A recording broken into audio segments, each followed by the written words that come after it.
నమస్తే, welcome to మన Telugu TV special content. ఎవరైనా కొన్ని విషయాలు చెప్తే అస్సలు నమ్మబుద్ధి కాదు. నిజమా నిజమా అంటూ 10 సార్లు అడుగుతాం. 10th క్లాస్ పాస్ అవ్వడానికి 77 సంవత్సరాలు పట్టింది అనే విషయాన్ని 77 మార్లు చెప్పినా మీరు అసలు నమ్మరు. ఎందుకంటే అది నమ్మలేని విషయం. కానీ ఇది సత్యం. అయినా ఎట్టకేలకు 2025వ సంవత్సరానికి గాను 10th క్లాస్ పాస్ అన్న ముద్ర వేయించుకున్న సంఘటన గురించి తెలుసుకుందాం.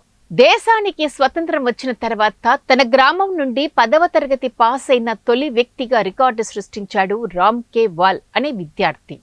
ఇటీవల వెల్లడించిన యూపీ 10వ తరగతి ఫలితాలలో 600 మార్కులకు గాను 322 మార్కులు సాధించి ఊరందరినీ ఆశ్చర్యచకితులను చేసి పండుగ వాతావరణాన్ని సృష్టించాడు.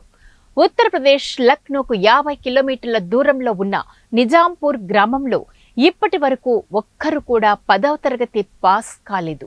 దాదాపు 40 ఇళ్లు, 200 మంది జనాభా ఉన్న ఆ గ్రామంలో 10వ తరగతి పాస్ అవ్వడానికి ఇన్నాళ్ల సమయం పట్టింది. ఆ గ్రామానికి చెందిన జగదీష్, పుష్పాదేవి దంపతుల కుమారుడు రామ్ కే వాల్. తండ్రి దినసరి కూలీగా పనిచేస్తుంటే తల్లి స్కూల్లో వంట మనిషిగా ఉంటుంది. ఆ గ్రామంలో అందరూ దళిత వర్గానికి చెందినవారే. ఆ గ్రామంలో ప్రాథమిక, ఉన్నత పాఠశాల ఉన్నప్పటికీ విద్యాపరంగా ఎటువంటి ఫలితాలను ఇవ్వలేకపోయింది. అందరూ దళిత వర్గానికి చెందినవారు కావడం, స్కూల్ ఉన్నప్పటికీ పిల్లలను పొలం పనులకు పంపడం, గ్రామస్తులు అందరూ కూలి పనులు చేసుకోవడం వల్ల అటు తల్లిదండ్రులకు ఇటు పిల్లలకు చదువు అవ్వలేదు. అందరూ విద్యార్థులు 8 లేదా 9వ క్లాస్ వరకు వచ్చి స్కూల్ మానేసేవారు.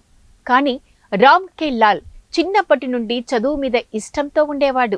అయితే ఈ ఊరి పరిస్థితిని తెలుసుకున్న విద్యాశాఖ మిషన్ పెహచాన్ అనే కార్యక్రమాన్ని ప్రారంభించింది. ఇందులో పిల్లలకు చదువు పట్ల ఉన్న ఫోబియాను పోగొట్టి వారిలో ఆత్మవిశ్వాసాన్ని పెంపొందించే కార్యక్రమం నిర్వహించింది.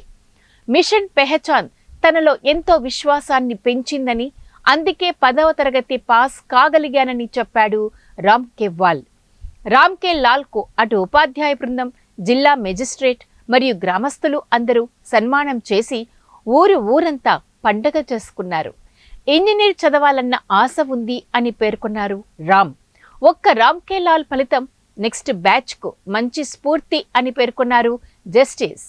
ఒకే ఒక్కడు సాధించిన ఈ ఫలితం భవిష్యత్తులో ఆ ఊరు రూపాన్ని మార్చేస్తుంది అని విద్యావంతులు అంటున్నారు.